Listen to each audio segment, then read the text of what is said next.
Assalamualaikum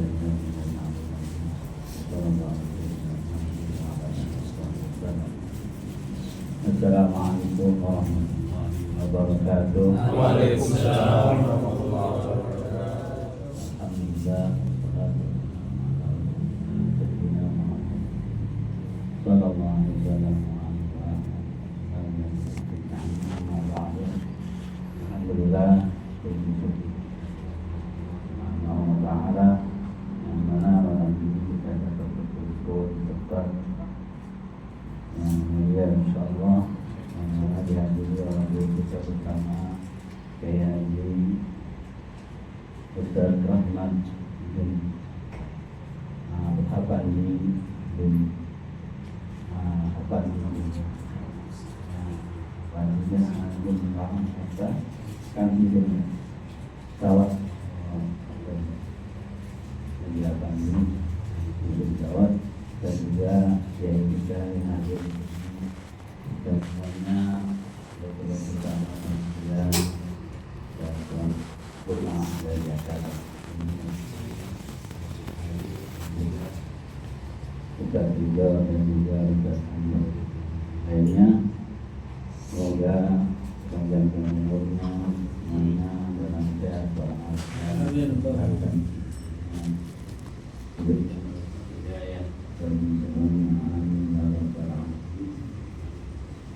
panjang, namun saya mau cerita aja cerita katanya selama dengan sehat karena di sini ada dulu juga dengan macam. Cuma ada cerita yang Nabi Rasulullah SAW pernah menangis yang luar biasa nangis yang tidak pernah biasanya Nabi nangis seperti itu terisak-isak sampai para sahabat tidak tahu apa penyebab daripada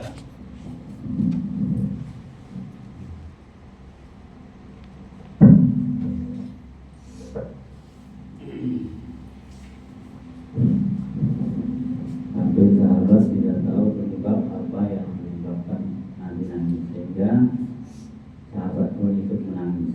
Jadi sahabat menangis ini bukan karena tahu apa sebabnya, cuma melihat Nabi nangis mereka ikut. Yang katanya di situ ada Sayyidina Abu Bakar, ada Sayyidina Umar, Sayyidina Ali, Sayyidina Bilal dan yang lainnya. Akhirnya itu salah seorang di antara sahabat melihat Nabi nangis punya ide di antaranya salah satu Sayyidina Umar. Biasanya kalau Nabi nangis ini didatangkan putrinya Sayyidatul Fatimah biasanya hilang kesedihan. Yang Sayyidina Umar mendatangi tempatnya Sayyidatul Fatimah biasanya langsung dah apabila ada hikayat yang panjang. Kemudian Sayyidatul Fatimah mendatangi Nabi dengan pakaian dengan jubahnya yang penuh tambalan Sayyidatul Fatimah. Karena tambalannya itu pokoknya banyak dan ditambah dengan berpah formal. Seorang putri Nabi yang menguasai dirinya roga dan lakat, tapi putrinya punya jubahnya itu tambalan dengan sofa. Sudah Sayyidina Umar menjerit melihat kesusahan daripada Sayyidatul Fatimah. Sudah datang ketemu Nabi tetap nangis, tetap tidak ada perubahan. Biasanya ketika ketemu Sayyidatul Fatimah langsung hilang kesedihan, tapi ini tidak.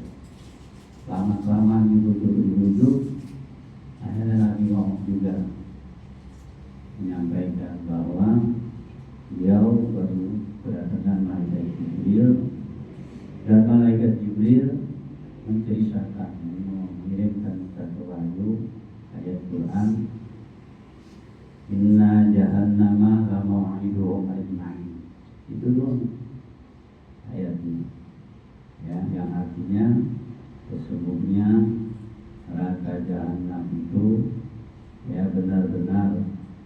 dipersiapkan untuk semua ajnan dalam mau hidup pakai alam, kemudian sama ajnan. Jadi neraka ini benar-benar ya disiapkan untuk kita semua, ya, tanpa terkecuali. Sampai Nabi nangis, sampai segitunya nangis karena takut terhadap umatnya. Mereka semua masuk neraka. Kemudian dijabarin tuh tentang neraka begini, ya, neraka itu satu neraka pintunya, di dalam pintu neraka ada bangunan-bangunan, di dalam bangunan itu ada kamar-kamar, di dalam kamar-kamar itu ada lagi kotak-kotak penyiksaan. Jadi setiap penyiksaan satu kotak itu beda dengan yang lain. Jadi miliaran kotak penjara buat yang ada di dalam neraka. Dan setiap siksaan satu dengan lainnya berbeda. Ya, mendengar itu Sayyidina Abu Bakar menangis sampai beliau mengucapkan, ya laitani kuntu khairan.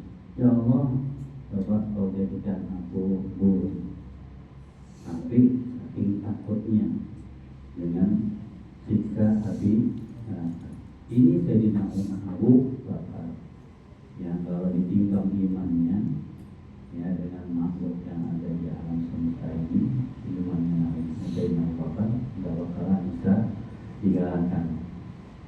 Sampai ngomong seperti itu, ya laitani kuntu khairan. Allah, coba kau jadikan aku burung. Kenapa kau jadi burung? Ya, setelah burung hidup lama, kemudian mati, selesai. Nggak ada hisab di kubur, nggak ada ibadah mahsyar, dan juga dimandikan ke dalam cukup berkalan tanah. Itu burung. Kemudian Sayyidina Umar juga begitu, ya laitani kuntu kabshan. Ya Allah, coba kau jadikan aku kambing, kau jadi potong, kemudian dibagi-bagi dimakan sama orang. Selesai urusannya. Itu Sayyidina Umar Al-Faruq yang luar biasa, ya, dekatnya, ya, setelah Sayyidina Abu Bakar. Sampai segitunya takut dengan neraka jahan. Nah, kita biasa-biasa aja ya, kita biasa-biasa aja. Padahal itu Sayyidina Abu Bakar, Sayyidina Umar, Sayyidina Utsman, Sayyidina Ali dan 10 orang lainnya itu yang orang-orang yang dijamin masuk surga tanpa hisab. Apa?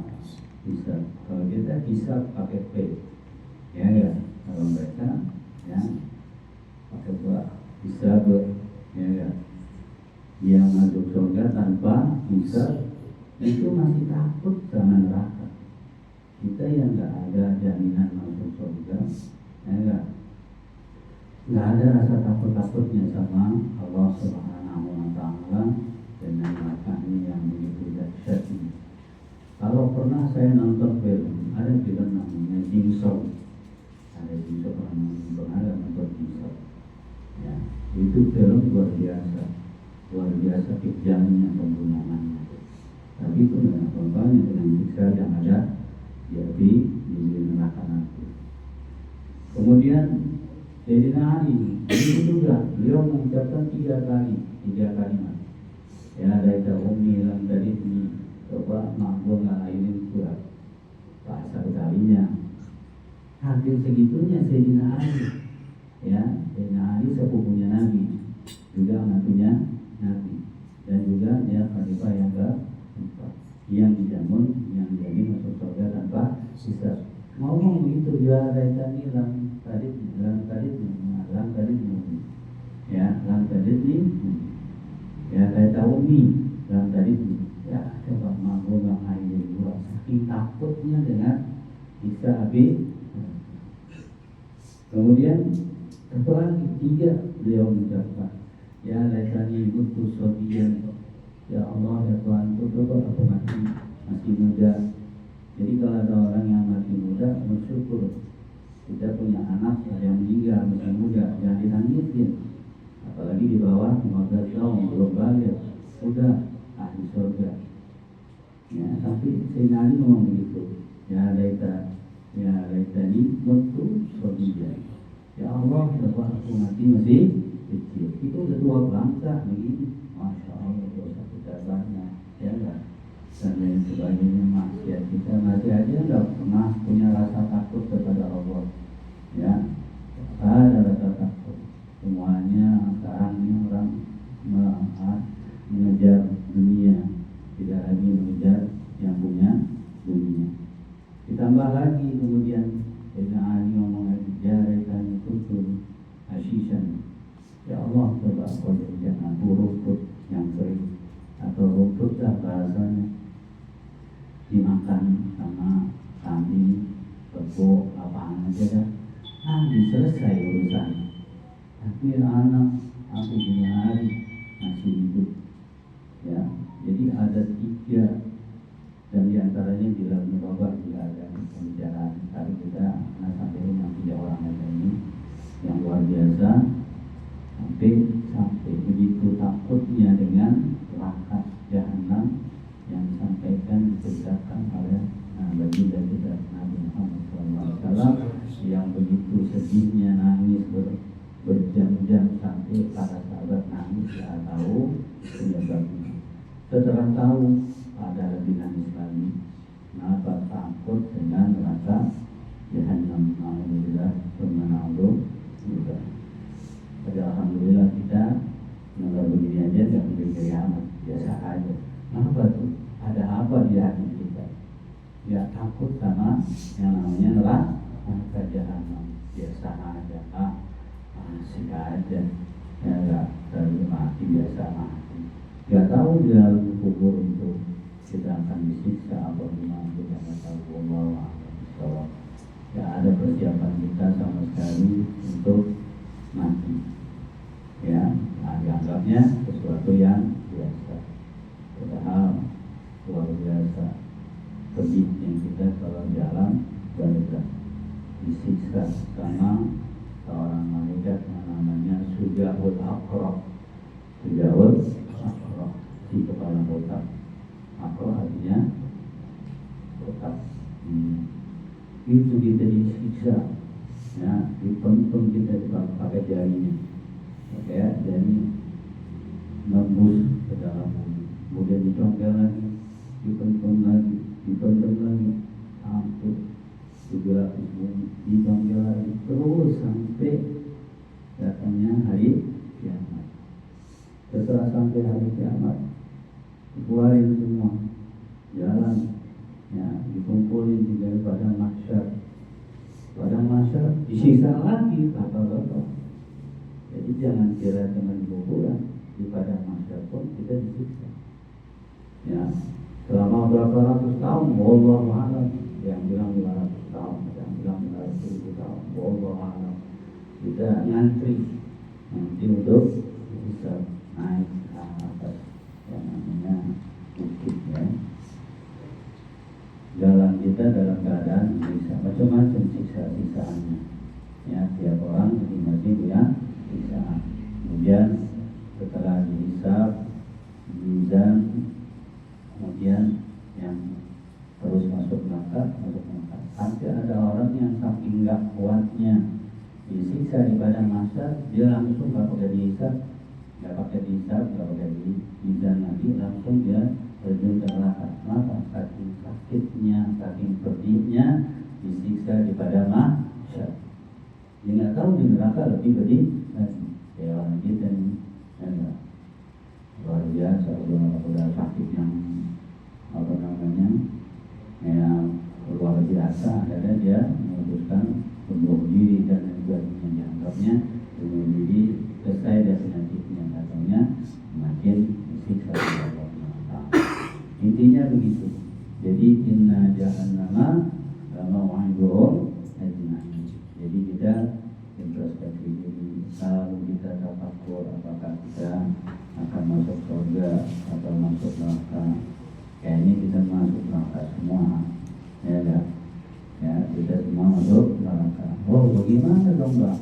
Syafaat Nabi yang ada nanti itu kan lama, nggak langsung bahkan ada satu golongan yang diumpeti nama Tuhan ketika semua udah masuk surga, ada satu golongan yang diumpeti nama Tuhan. Nabi melihat dari jauh, oh nggak ada umatnya Nabi Muhammad yang masih di luar surga, masuk Nabi Muhammad. Katanya ada sekelompok golongan yang sama Tuhan, Allah jemputin, kemudian ditarik ya juga sama perintah Tuhan kepada malaikat untuk bawa ini ke kelompok kaum ini ke pintu neraka. Ya sampai di pintu neraka malaikat melihat ini orang kok nggak pantas masuk surga, masuk neraka, tapi kok di situ juga ini suruh Tuhan aja masuk, karena dia ada atas sujud, ada bekas tanda dia bisa pernah sujud atau pernah wudhu dan lain sebagainya, terus masuk. Kenapa? Karena waktu di dunianya dia suka lalai pada Tuhan, maka Tuhan pun lupa sama dia, dilupain oleh Tuhan. Ya akhirnya Nabi kita Muhammad munajatlah kepada karena ada yang ngasih tahu masih ada umatmu di neraka, munajat minta bukain pintu sama malaikat dikasih, sama malaikat minta dulu izin sama Tuhan, munajat sama Tuhan. Akhirnya kata Tuhan, nah Nabi bilang kok masih ada umatku yang masih neraka. Iya, karena dulu dia mulai melupakan aku, dan aku sekarang juga lupa sama dia. Udah saya minta semua, karena Nabi punya ajian ya. Wah ajian dia ya, apa namanya, ala yotika rambuka tatar, itu pegangan Nabi. Orang dalam yotika apa? Bukan yang yotika apa?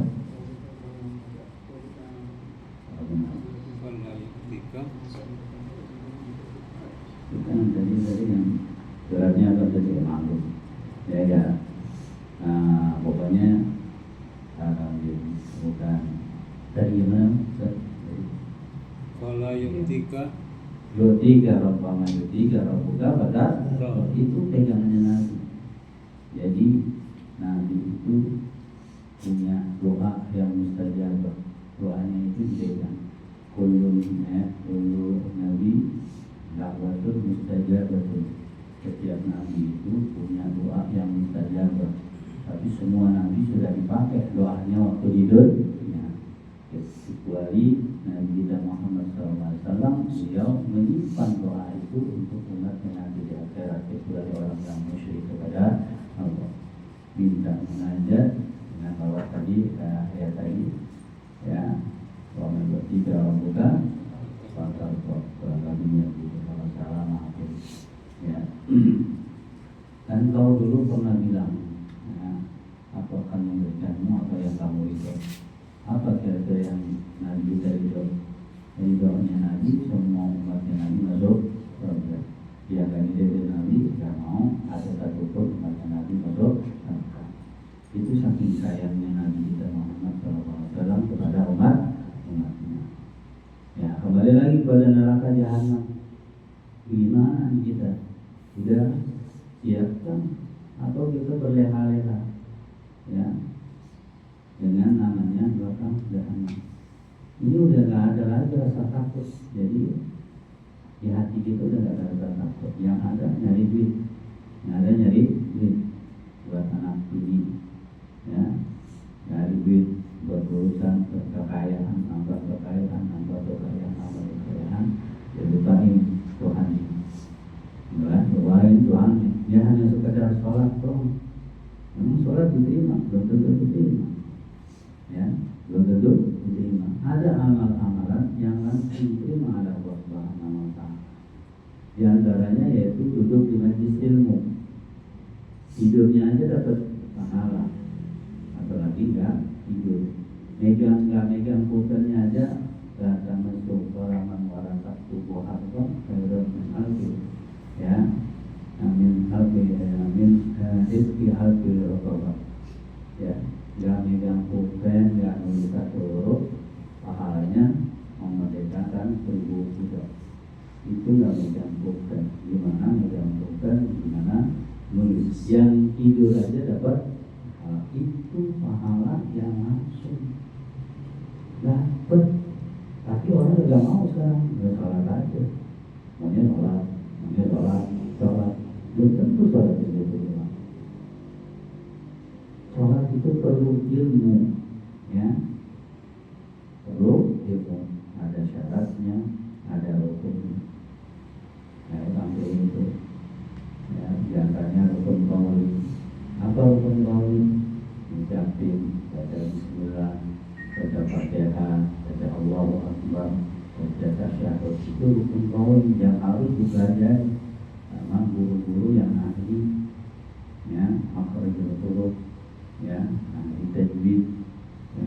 Itu yang harus dipelajari sehingga kita ketika baca Fatihah dalam sholat, insya Allah karena kita masih belajar diterima, ya, sah kita punya sholat karena kita ada masih ikut rentetan ngaji. Kalau dengan ngaji nggak tahu lah, guru udah lepas tangan karena nanti yang memberikan syafaat antum itu udah rahmat, bukan lagi nabi, ya. Yang ngasih rahmat, yang ngasih syafaat itu rahmat. Nah, itu tinggal juga rahmat. Apalagi nggak ketemu itu sudah mau tiba-tiba ketemu minta di sono di acara minta, oh rahmat saya pernah ngaji, wah anak udah lupa, udah 20 tahun dia ngaji yang lupa. Bisa seperti itu, ya. Namanya manusiawi. Jadi orang yang meninggalkan ta'lim, meninggalkan gurunya, melupakan gurunya, siap-siap aja nggak dapat pertolongan dari gurunya. Oh kan ada syafaat terus mana lagi? Iya ada, tapi lama,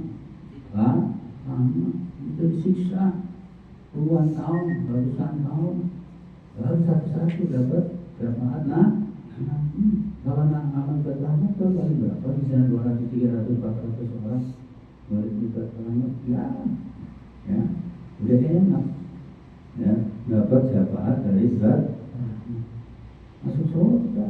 Yang lain pada belum masuk surga, sudah beramal sama murid-murid yang masuk surga dulu, yang masih perhatian, yang masih peduli sama ustaz, yang masih mau, apalagi yang masih mau ngaji, ya udah tetap kita, ya. Anak udah ngomongin sama guru saya, kita mah enak ya ding, kenapa ustaz? Dan guru yang gak laku, iya kenapa mang? Iya, coba kalau guru yang laku, muridnya banyak ribuan, ratusan ribu, mana? Dia paling lama masuk surga. Kita mah berapa paling 10, 20, 30, ya sama banyak ratus. Ya, sudah selesai kita memberi bantuan mereka, kita masuk surga. Itu saudara-saudara kita yang ulama-ulama yang kiai-kiai yang banyak muridnya, dia lama itu kita udah masuk pernah di surga, itu guru-guru yang lain masih murid. Ya. Anak udah tahap duluan anak dulu, karena murid tahap banyak. Masih ngurusin gunung, masih ngurusin gitu, masih ngurusin, enggak. Tapi kalau terus agak kita misalnya gitu. Nah, begitu ceritanya. Jadi harus takut kita. Bagaimana caranya kita bisa selamat dulu? Ada 3 nikmat selain nikmat Islam dan iman, adalah nikmat guru pertama. Kedua baru nikmat Nabi Muhammad SAW. Baru yang ketiga nikmatnya punya Allah Subhanahu wa Ta'ala. Kok nomor 3 sih Allah? Iya, kalau nggak ada guru kita nggak kenal Nabi. Kalau nggak kenal Nabi kita nggak kenal Tuhan. Dari mana dia bisa kenal Nabi, kenal Tuhan? Kalau bukan karena guru, dia tahu, ya. Ya laula murad juga laula. Nah iya, mau laula murabi ma'aratu rabbi. Kalau bukan karena guru nggak kenal Tuhan itu. Habis itu. Ya, nggak ada syafaat. Syafaat itu dari Nabi, kemudian kepada sahabat, kemudian kepada tabi'in, kemudian pada tabi'in, kemudian para ulama-ulama sampai pada itu. Itu nyambung. Enggak langsung Nabi ngasih betul itu kepada semua. Tidak. Pertama sahabat dulu, keluarga dan lain sebagainya, turun ke bawah. Yang punya murid, itu dia bakalan memberikan syafaat kepada muridnya. Dia tahu nih, yang nggak ngaji ya udah, nggak ada pertolongan dari guru. Ya, capek sendiri, ngurusin sendiri. Ya, nggak di kuburan, nggak ada yang nemenin, nggak ada yang ya bacain Fatihah dan lain sebagainya. Kalau guru masih mau bacain ya bacain tahajud dan lain sebagainya. Itulah manfaat guru. Nikmat pertama adalah guru. Karena kita memandang wajah guru itu ya itu sama juga kita bersedekah 100 ekor kuda perang. Ya, karena juga alim yang kaya berkata min alfi farasin tasaddaq fi sabilillah. Kamu memandang orang alim sama juga untuk bersedekah 100 ekor ya 100 ekor kuda ya yang kuda perang. Berapa? Kuda perang bukan kuda-kuda yang 30 juta, 20 juta, ratusan juta. Ahli itu 100 ribu ya. Udah kurang lebihnya gitu dah. Ya enggak memandang cium tangan sama guru itu ibadah ya 1000 tahun.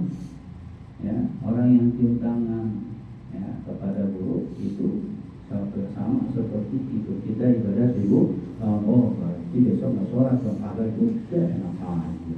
Itu malah itu urusan pahala kita bisa hilang kalau kita ngomongin orang. Ini baru dapat pahala nih bu, bapak-bapak ini dapat pahala ya kan.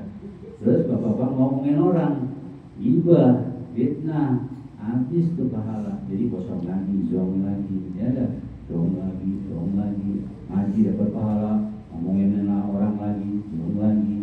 Jadi gimana kita bisa ngumpulin tuh pahala kalau kita masih ngomongin orang, gibah, namimah, fitnah, waduh habis lagi. Apalagi kebencian. Nah, Islam tidak ada tuh ngajari kebencian. Kalau ada orang yang benci bukan ajaran Islam. Ya kan?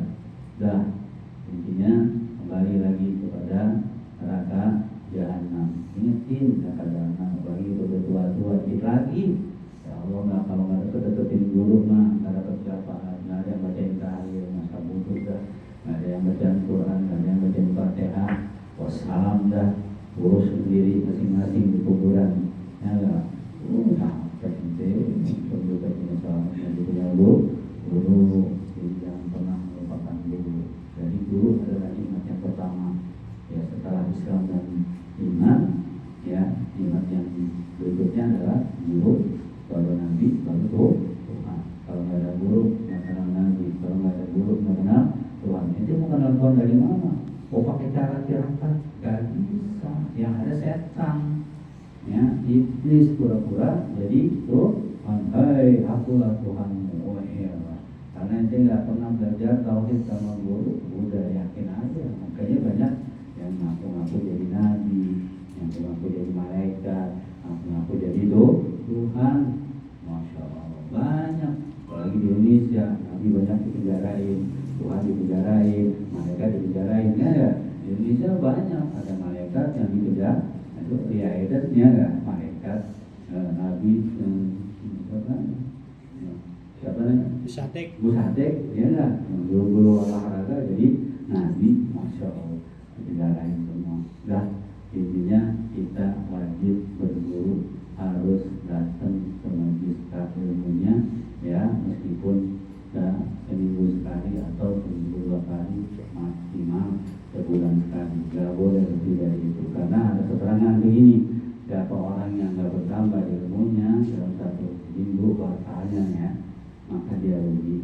Kalau dia nggak bertambah ilmunya 2 minggu, nggak datang ke majelis ilmunya, maka dia rugi lagi. Kalau 3 kali dia nggak datang, kata Nabi, azani, Allahu Akbar, Allahu Akbar, Allahu Akbar, Allahu Akbar. Biasanya yang diazani kalau nggak dia bagi, kalau nggak dia mati.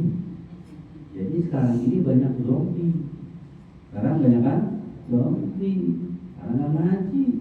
Ya, Nabi yang ngomong, kan kita sekarang belajarnya di YouTube, pahala lu gomengan YouTube. Ya nggak? YouTube nggak ada artinya, dia kenal agama ente.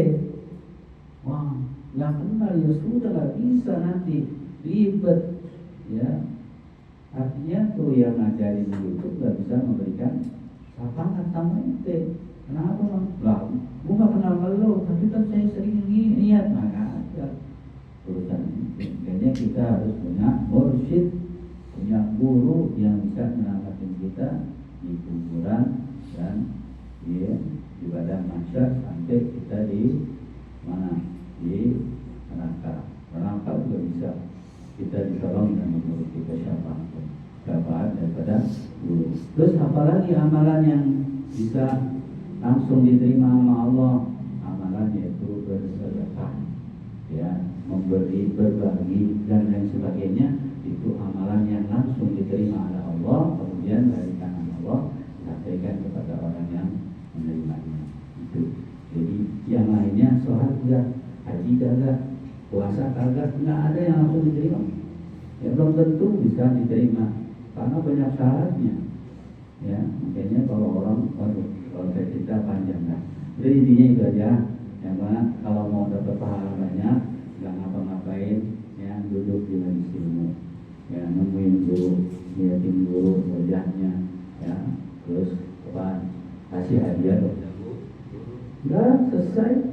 Terus di rumah ngapain? Nggak sholat, pahala lumurnya tetap sholat.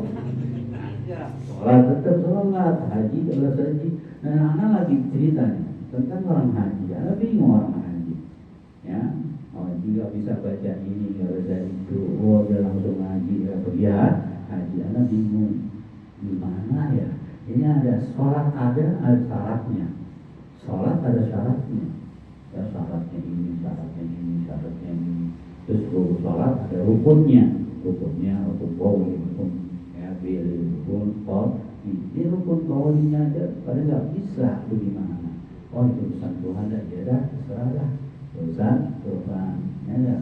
Tapi intinya kalau kita mau dapetin pahala haji yang mabrur, makbul, itu kita sholat subuh, ya dari sebelum subuh agar nih kita baca tasbih 100 kali, kemudian kita sholat subuh.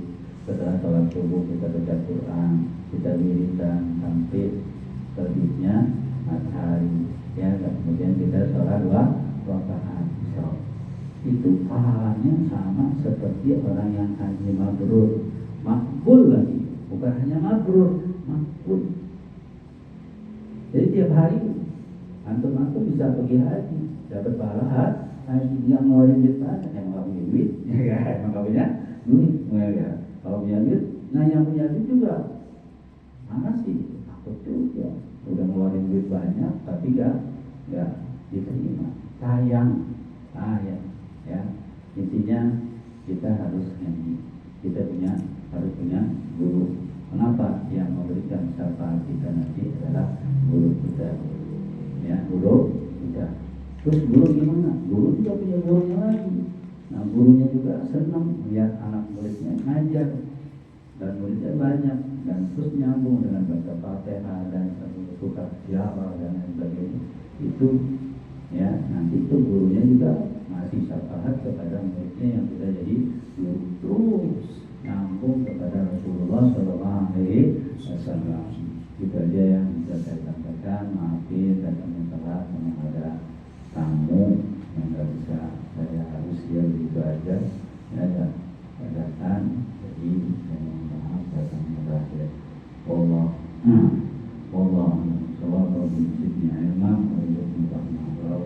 Assalamualaikum warahmatullahi wabarakatuh.